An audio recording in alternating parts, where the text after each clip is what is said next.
ಗುರುಗಳು ಏನು ಹೇಳ್ತಿದ್ರು? ಹಸಿರಿನ ಮಹತ್ವ, ವಿಳೆಯದೆಲೆಯ ಮಹತ್ವ, ಅದನ್ನು ಹೇಗೆ ಸ್ವೀಕಾರ ಮಾಡಬೇಕು, ಯಾವ ಯಾವ ಹಸಿರು ಎಲೆಗಳಿಗೆ ಯಾವ ಯಾವ ಮಹತ್ವವಿದೆ ಎನ್ನುತ್ತಾ ಗುರುಗಳು ತಿಳಿಸ್ತಿದ್ರು.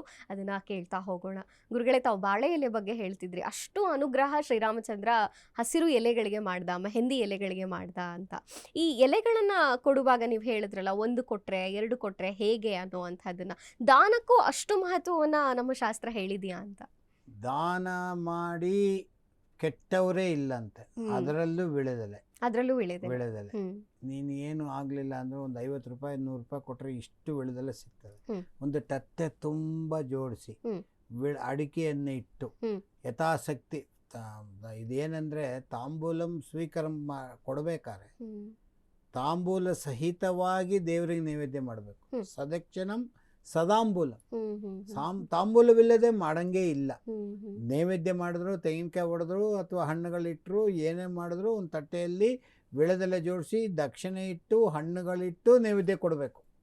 ಹಂಗೆ ಕೊಡಂಗೇ ಇಲ್ಲ, ಅದು ರೂಲೇ ಇಲ್ಲ. ಅದು ಸದಕ್ಷಿಣ ಸತಾಂಬೂಲವಾಗಿ ಕೊಟ್ಟರೆ ಅದರ ಮಹತ್ವ ಚಂದ. ಹಾಗಾಗಿ ತಾಂಬೂಲ ಎಷ್ಟೆಷ್ಟೇ ನೀವು ದಾನ ಕೊಡಿ ಅಷ್ಟಷ್ಟು ಚಂದ. ಆದರೆ ಇದರಲ್ಲಿ ಒಂದು ಕಪ್ಪಿನ ಒಂದು ಹುಳ ಇರ್ತದೆ ಹಿಂದುಗಡೆ, ಅದಕ್ಕೆ ತೊಡೆ ಮೇಲೆ ಹೀಗೆ ಒರೆಸಿಕೊಂಡು ಶುದ್ಧವಾಗಿ ಇದೆಯಾ ಅಂತ ನೋಡಿ ಅದನ್ನು ಕಾಮನ್ನು ಕಿತ್ತಿ ಅದರ ಸಂಧಿ ಒಳಗಡೆ ಹುಳ ಹೋಗುವ ಸಾಧ್ಯತೆ ಉಂಟು.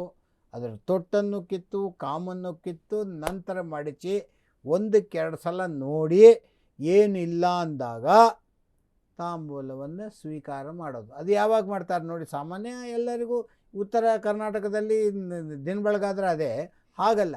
ಇಲ್ಲಿ ನಮ್ಮಲ್ಲೆಲ್ಲ ಅಂದರೆ ಒಂದು ಹಬ್ಬ ಹರಿದಿನ, ಯಾವತ್ತಾರು ನಾನು ಸಂತೋಷವಾಗಿದ್ದೀನಿ, ಇವತ್ತು ಒಳ್ಳೆ ಹಬ್ಬ, ಎಲ್ಲರೂ ಖುಷಿಯಾಗಿ ಎಲ್ಲರೂ ಸೇರ್ಕೊಂಡಿದ್ದಾರೆ ಅಂದಾಗ ತಾಂಬೂಲ ಕೊಡೋದು.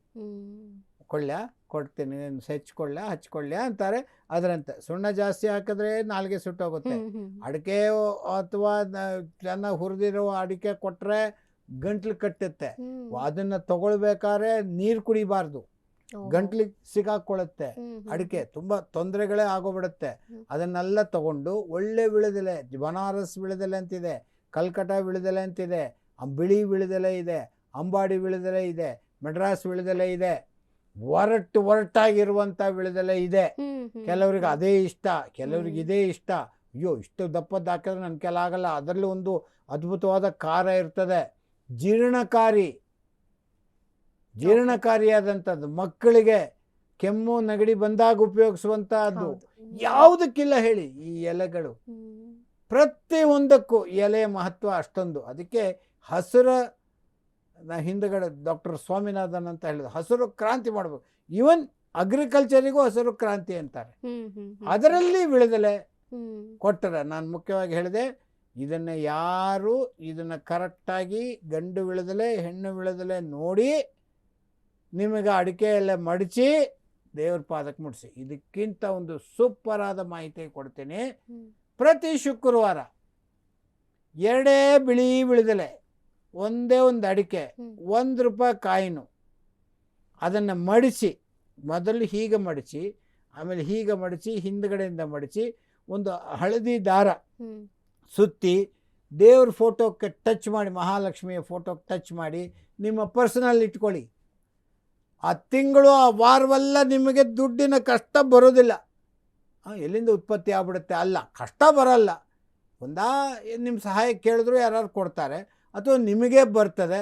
ಆ ಪರ್ಸನಲ್ಲಿ ಇಟ್ಕೊಳ್ಳಿ. ಒಂದು ಹೆಣ್ಣು ನೋಡ್ತೀವಿ, ಫಿಕ್ಸ್ ಆಗ್ತಾಯಿಲ್ಲ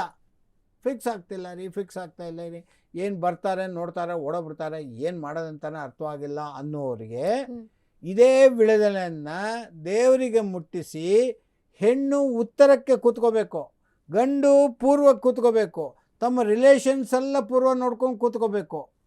ಕೆಳಗೆ ಕೂತ್ಕೊಳ್ಳಿ, ಮೇಲೆ ಕೂತ್ಕೋಬೇಕು. ಕೂತ್ಕೊಂಡು ಆ ವಿಳೆದೆಲೆಯನ್ನು ಮುಟ್ಟಿಸಿ ಕೈಯಲ್ಲಿ ಹಿಡ್ಕೊಂಡು ದೇವರ ಪ್ರಾರ್ಥನೆ ಮಾಡಿ ಬರ್ತದೆ, ಹಿಂದೆನೇ ಮದುವೆ ಫಿಕ್ಸ್ ಆಗ್ತದೆ. ಇದೆಲ್ಲ ನಮ್ಮ ಜೀವನದಲ್ಲಿ ಕೆಲವೊಂದು ಎಕ್ಸ್ಪೀರಿಯನ್ಸ್ಗಳೆಲ್ಲ ಮಾಡಿದ್ದೀವಿ, ಸಕ್ಸಸ್. ಏನು ನಾವೇನು ದೊಡ್ಡ ವಿಶೇಷ, 2 ವಿಳೆದೆಲೆ, ಅಡಿಕೆ, 1 ರೂಪಾಯಿ ಕಾಯಿನು, ಹಳದಿ ದಾರ, ದೇವ್ರ ಪಾದಕ್ಕೆ ಮುಡಿಸು, ಹಿಡ್ಕೊಂಬ ಕೂತ್ಕೊ. ಏನು ಕೈಗೆ ಹಾಕಿ ಹುಡುಗಿಗೆ ಹಿಂಗಿದೆ ಅಂತ ಕೇಳ್ಬಿಡ್ತಾರಾ? ವಿಳೆದೆಲೆ ಇದೆ ಅಷ್ಟೇ. ದೇವ್ರ ಪ್ರಾರ್ಥನೆ ಒಳ್ಳೇದಾಗಲಿ, ತಾಂಬೂಲ ಮತ್ತೆ ಪರಸ್ಪರ ಕೊಡುವಂಗಾಗಲಿ. ಮತ್ತೆ ಇನ್ನೊಂದು, ಹ್ಮ್. ಹೆಣ್ಣು ಗಂಡು ನೋಡ್ಬೇಕಾದ್ರೆ ವಿಳೆದೆಲೆ, ಅಡಿಕೆ, ಹಣ್ಣುಗಳು ಎಲ್ಲವನ್ನು ತೊಗೊಂಡೋಗಿ ದೇವ್ರ ಮನೆಯಲ್ಲಿ ಇಟ್ಟು ನಮಸ್ಕಾರ ಮಾಡಿ ಬಂದ್ಬಿಡ್ಬೇಕು. ಹ್ಮ್. ಯಾರು ಹೆಣ್ಣು ಮಗಳನ್ನ ನೋಡಕ್ ಹೋದವರು. ಹ್ಮ್, ಹ್ಮ್, ನೀವೇನಾದರೂ ಹೋಗಿ ಅವರು ವಾಪಸ್ಸು ನೀರು ಕುಡಿಬಾರ್ದು ಅಂತಾರೆ. ಹ್ಮ್, ಹ್ಮ್, ಆ ಋಣ ನಮಗೆ ಸೇರಬಾರ್ದು ಅಂತಾರೆ. ಅಂಥದ್ರಲ್ಲಿ ನೀವು ಅವರಿಗೆ ತೆಂಗಿನಕಾಯಿ ಕೊಡೋದು, ಕುಬ್ಸ ಕೊಡೋದು, ಹ್ಮ್. ಒಂದು ವಿಳೆದೆಲೆ ಕೊಡೋದು ಮಾಡಿದ್ರೆ ಆ ಸಂಬಂಧ ಬೆಳೆಯೋದೆಲ್ಲ ನಿಂತೋಗುತ್ತೆ. ಓ. ಇದೇ ವಿಳೆದೆಲೆ, ಇದೇ ಅಡಿಕೆ, ಇದೇ ತಾಂಬೂಲ ಕೊಟ್ಟು ಕಳಿಸ್ಬಾರ್ದು. ಹ್ಮ್. ಹೋಗಿ ಬರ್ತೀರಾ, ಹೋಗಿ ಬನ್ನಿ. ಏನಾದ್ರು ತೊಗೊಳ್ತೀರಾ, ನಮ್ಮಲ್ಲಿ ಕಾಫಿ ಕುಡಿ, ಟೀ ಕುಡಿ, ತಿಂಡಿ ತಿನ್ನು, ಉಪ್ಪಿಟ್ಟು, ಕಾಫಿ, ಬಿಸ್ಕೆಟು ಅಲ್ಲ, ಏನು ತಿನ್ನಬಾರ್ದು. ಹೆಣ್ಣು ನೋಡಬೇಕು, ಬರಬೇಕು, ಇಷ್ಟ ಇದ್ದರೆ ಓಪನ್ ಸ್ಟೇಟ್ಮೆಂಟ್ ಆವಾಗಲೇ ಕೊಟ್ಬಿಡ್ಬೇಕು. ಆಯಿತು, ಇಲ್ಲ ಅಂದರೆ ನೀವು ನಾವು ತಿಳಿಸ್ತೀವಿ ಅಂತ ಹೇಳ್ಬಿಟ್ಟು ಬರ್ಬೋದು. ಹ್ಮ್. ಋಣ ತಗೊಂಡ್ರೆ ಆ ಋಣಕ್ಕೆ ಒಳಗಾಗಿ ಅದು ಅಲ್ಲಿಗೆ ಕಟ್ಟಾಗ್ಬಿಡುತ್ತೆ. ಹ್ಮ್.